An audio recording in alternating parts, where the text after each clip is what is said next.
Recientemente hemos conocido un dato que tiene que ver con el mercado laboral de las personas con discapacidad. La contratación de trabajadores de este colectivo aumentó en 2022 en Aragón un 5%, alcanzando así una cifra récord. Más de 3.000 empleados encontraron un trabajo a lo largo del año en nuestra comunidad y esto hace que sean las mejores cifras que nunca se habían dado, incluso antes de la pandemia. Es algo que queremos analizar con Marta Valencia, es la presidenta de DEFA, Disminuidos Físicos de Aragón, que está ahí con nosotros aquí. Marta Valencia, ¿qué tal? Muy buenos días. Muy buenos días. Y gracias por acompañarnos en este tiempo de Gracias entrevista, a vosotros por invitarnos. Claro, porque hay cifras, desde luego, que comentar, que responden a una realidad, entendemos, ¿no? Porque lo primero es, ¿qué valoración hacen ustedes desde DEFA de ese dato, ¿no? Ese aumento del 5% en 2022 de los contratos a personas con discapacidad en Aragón.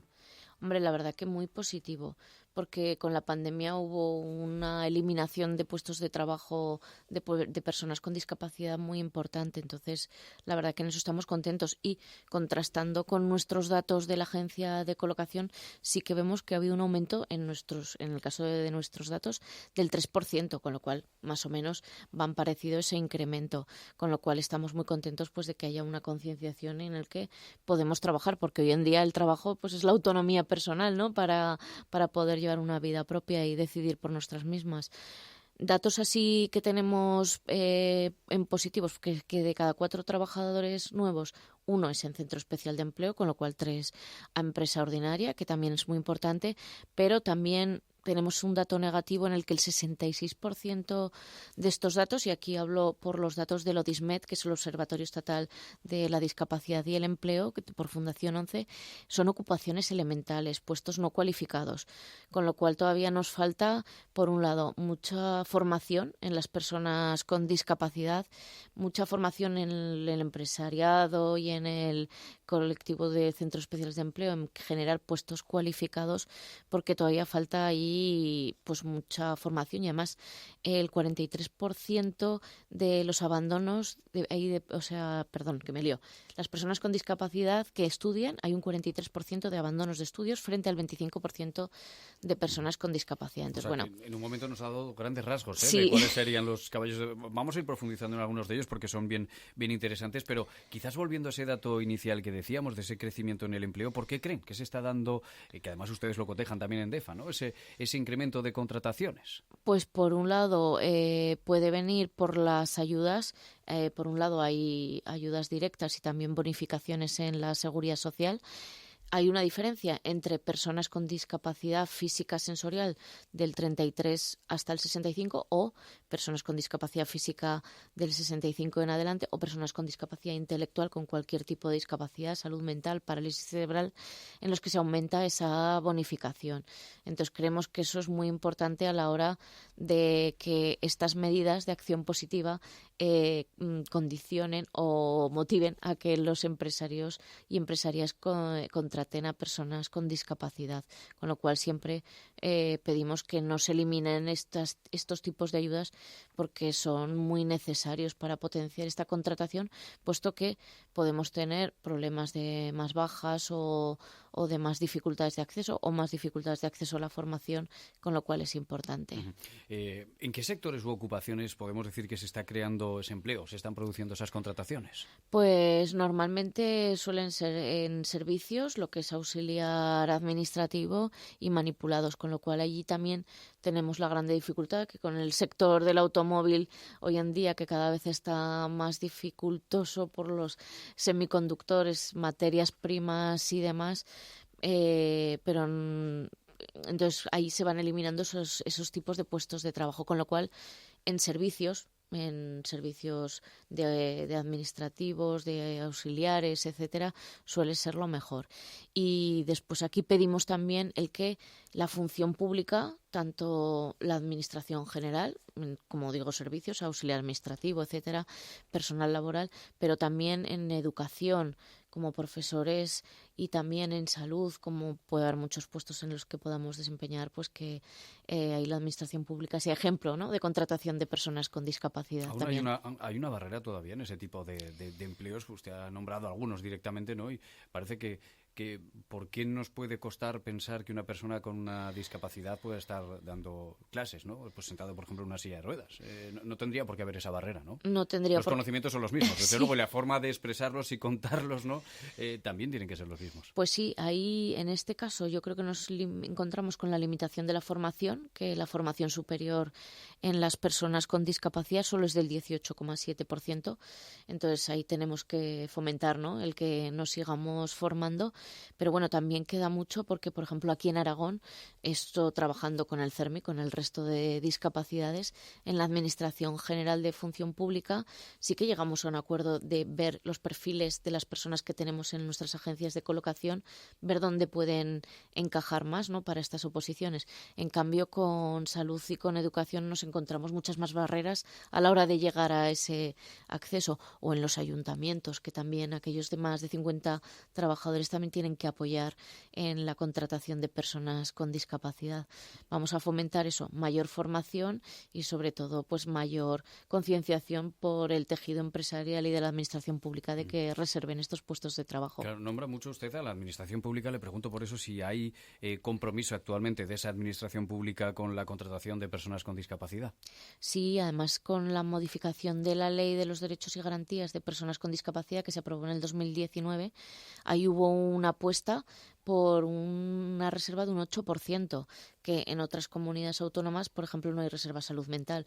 Entonces, con lo cual ahí hemos conseguido que haya un aumento de un 1%, pero queremos que sea real, queremos que sea efectivo. Ya digo, con Administración General así es, hay una buena colaboración y un buen trabajo.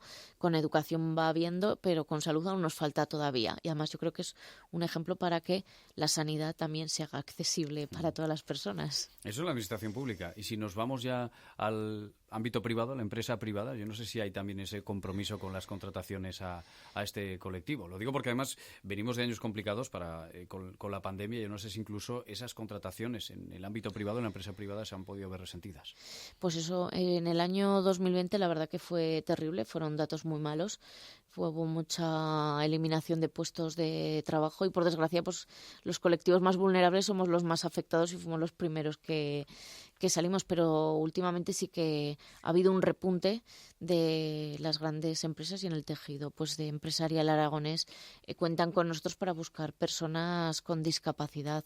Entonces apostamos porque la obligación es aquellas empresas de más de 50 trabajadores, pero sabemos que hay mucha pequeña y mediana empresa, la mayoría en Aragón, y que apuesten también por ello, no solo en un primer momento por las bonificaciones que puede haber desde el Servicio Público de Empleo Estatal, sino después por ver que trabajamos como el resto, siempre que se haga la formación como a todos. Y ya le pregunto, incluso un pasito más, producida esa contratación, ¿cómo son las condiciones de contratación?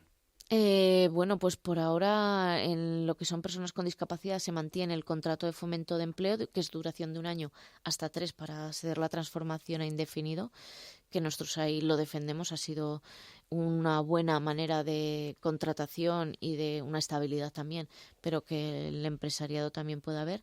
Y muchos se han pasado al contrato indefinido también, como es ahora la norma, que por supuesto lo vemos muy positivo.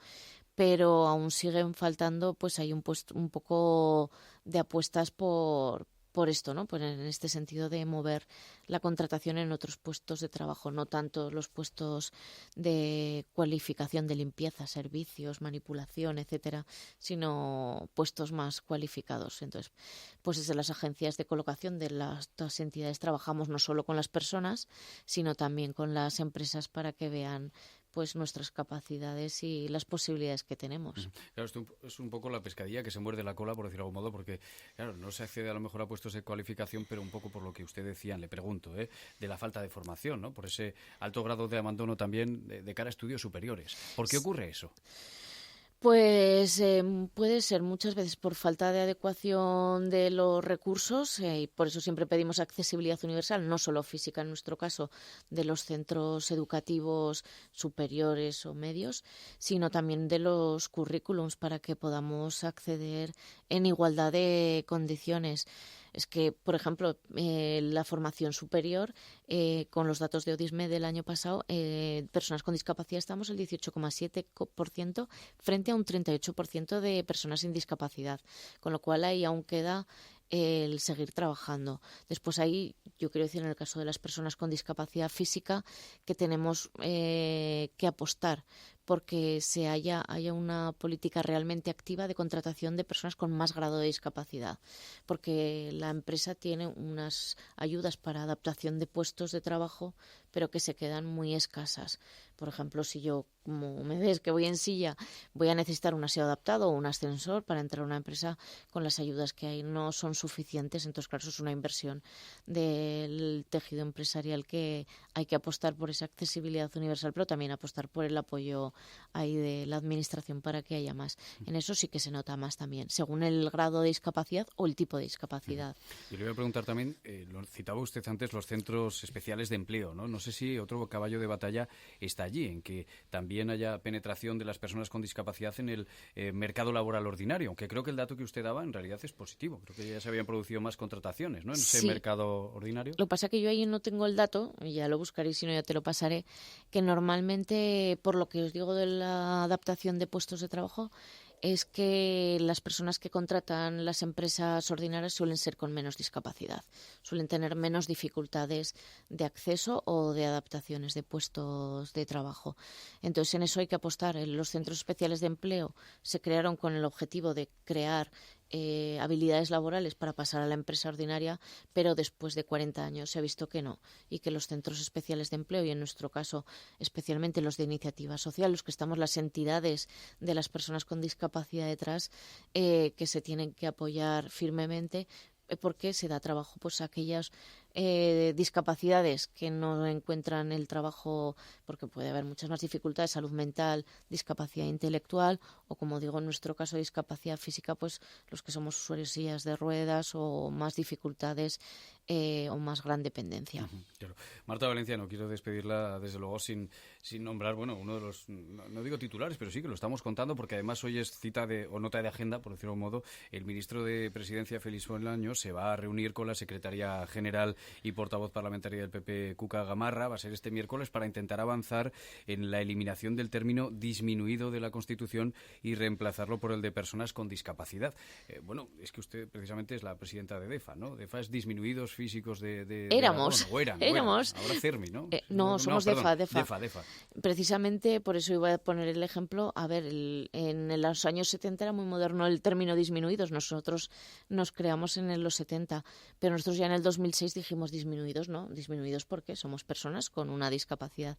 Pero claro, era muy largo, y lo que sí que mantuvimos son nuestras iniciales DEFA. Entonces es una petición que tenemos todas las entidades para que la Constitución española avance con la sociedad y con la visión, y no el término de que tenemos una discapacidad y por eso nos limitan. No. Tenemos una discapacidad y hay que asumirlo, y la sociedad nos tiene que incluir, que es el método que tenemos ahora con la nueva Convención de Derechos de Naciones Unidas. Personas con discapacidad, entonces. Exactamente. Vale, pero nos quedamos con las siglas, con DEFA, ¿no? Exactamente. Marta Valencia, presidenta de DEFA, gracias por estar con nosotros y haber analizado todas estas cifras. Un saludo. Muy buenos días. Muchas gracias a vosotros.